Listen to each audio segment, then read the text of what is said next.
내 새끼야, 내 새끼야. 전종문. 진석이가 잘못되면 나도 살 이유가 없어요. 전화기를 통해서 들려오는 한 집사의 음성은 울먹이고 있었다.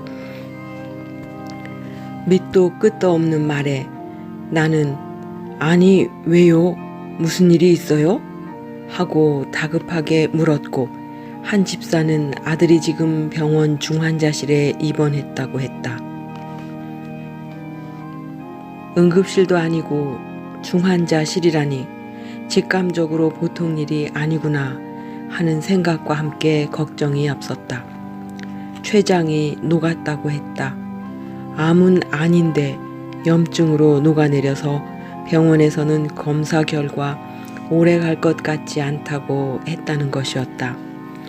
아니, 췌장이 녹아내릴 때까지 몰랐단 말인가? 팔팔하던 녀석이 왜 갑자기 그래? 나는 일단 면회 시간에 맞춰 그가 입원하고 있는 병원으로 가서 병실에 누워있는 그를 보았다. 의식이 또렷하고 얼굴은 환자 같지 않은데 복수가 차서 배가 불러 있었다. 목사가 이런 경우 할 수 있는 일이 무엇인가? 병원 측에서 3, 4일을 넘기기 어렵다고 했다니 일단 신앙 고백을 하도록 하고 기도했다. 나는 이런 경우에 한없이 무력감을 느낀다. 이제 겨우 26살밖에 되지 않은 나이. 물론 결혼도 하지 않았다. 어쩌란 말인가. 왜 이 가정 한 집사님네는 이렇게 시련이 많은가. 착잡한 마음으로 돌아왔는데 정확히 3일 만에 한 집사로부터 전화가 왔다. 순간적으로 덜컥 겁이 났다. 아니나 다르랴 진석이가 잘못되었다고 했다. 지금 영안실에 안치 중이라 했다.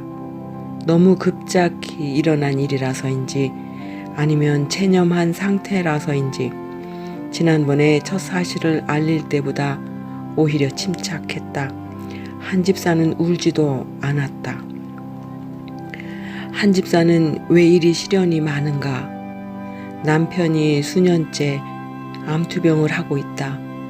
술을 좋아해서 중독 상태였다. 지금은 간암이 번져서 여러 장기에 전이되었고 심지어 구강에까지 왔다고 했다.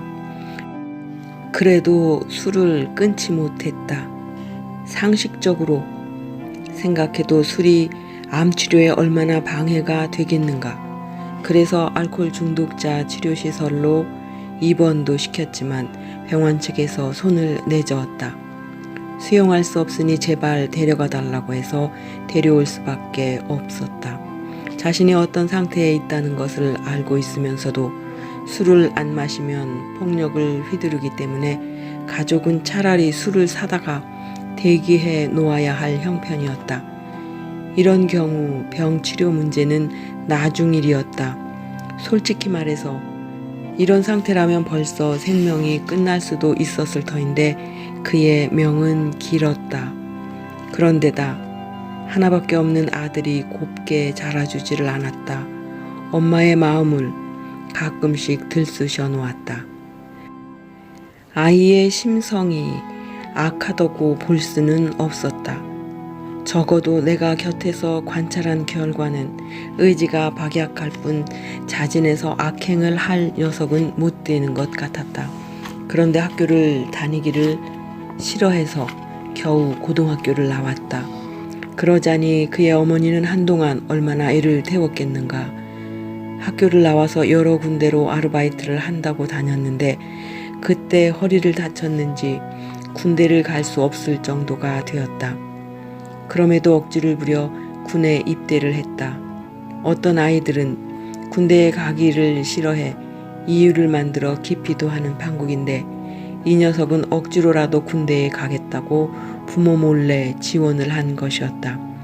나중에 한 일이지만 신체 검사를 한 결과 본인이 이 병을 거절하면 입대를 시킬 수 없는 상태였는데 이 녀석은 끝내 가겠다고 우겨서 입영을 했다고 했다.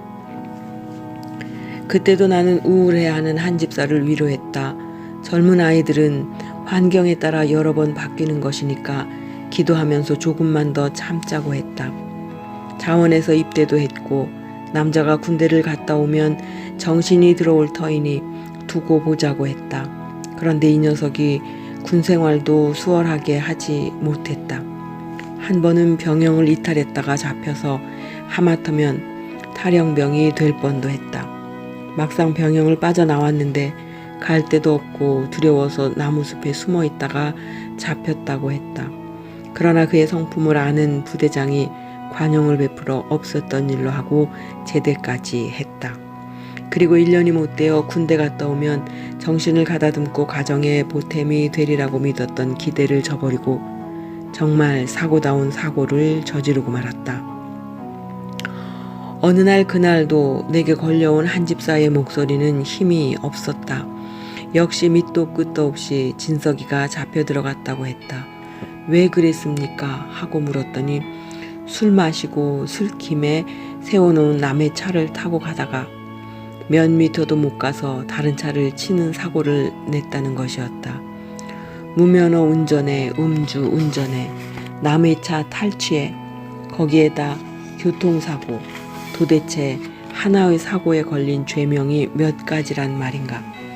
도저히 정상 참작 같은 이유로 용서될 수 있는 상황이 못 되었다. 이런 때 목사가 할 일이 무엇인가? 담당 검사와 재판장에게 탄원서 써보내고 기도하는 일밖에 더 있는가? 치료조차 받을 수 없는 아버지의 병환, 어머니 혼자 가정을 꾸려가야 하는 형편 등을 들어서 법의 허용 한계 안에서 선처해달라고 부탁했다. 다행히 법은 그가 초범이라는 이유로 그에게 6개월의 징역을 살고 나오게 해주었다.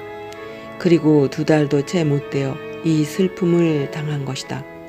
어찌 그동안 병세를 몰랐느냐고 하니까 영창에 있을 때에도 몸이 이상이 있었지만 죄 지은 사람이 무슨 염치로 말할 수 있겠냐며 참았다고 하더란다. 집에 돌아와서도 아프면 병원에 가자고 하니까 조금만 견디어보고 더 아프면 자기가 가겠다고 할 터이니 기다려달라고 하더란다. 그러더니 엄마 이제 아파서 병원에 가야 하겠어 하더란다. 그래서 별거 아닐 것이로 알고 진찰을 받아보니 이렇게 손을 쓸 수 없게 됐더라는 게 아닌가. 그리고 이 녀석은 말없이 제 갈 길을 갔다. 엄마 내가 돈 벌어서 엄마 고생시키지 않을게. 하던 약속도 지키지 못하고 떠났다. 온 교회가 떠난 그 녀석이 아까워서 울었지만 남겨진 한 집사 때문에 더욱 울었다. 저 아픔을 어떻게 안고 살아갈 것인가? 살았다고 누가 큰소리하며 살 수 있는가? 그는 한 줌의 재가 되어 돌아왔다. 장례를 마친 후 한 집사는 3일 후에 예대로 아들의 재가 안치된 납골당에 다녀오더니 그 이튿날도 찾아가는 것이었다. 도저히 아들이 떠났다는 것이 믿어지지 않는다고 했다. 누가 그 마음을 모르겠는가? 부모가 죽으면 산에다 묻고 자식이 죽으면 가슴에다 묻는다고 했지 않은가? 착한 한 집사가 일생을 두고 그 아들 때문에 마음 아파할 일을 생각하니 우리의 마음도 아프지만 위로할 길은 없었다.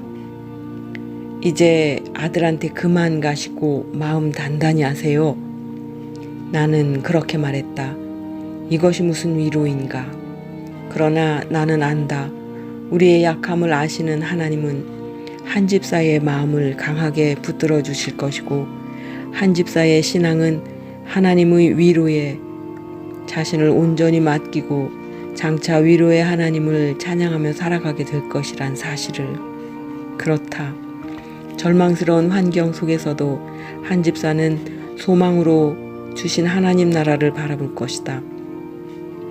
하나님은 살아계시고 또한 하나님께서 붙드시는 사랑을 그 누구도 그 어떤 환경도 끊을 수 없을 테니까. 신앙생활이란 무언가 내 뜻을 관철하기 위하여 기도하며 사는 게 아니라 하나님께 내 생을 맡기고 그 뜻과 섭리에 순복하는 것이 아닐까. 나는 한 집사가 자식의 입관을 위하여 염습을 할 때 울던 모습을 잊을 수가 없다. 아니, 앞으로 잊혀지지 않을 것 같다. 옷을 갈아입히고 마지막 얼굴을 보여주는 시간에 한 집사는 차디찬 자식의 얼굴에 자신의 얼굴을 부비며 울부짖었다.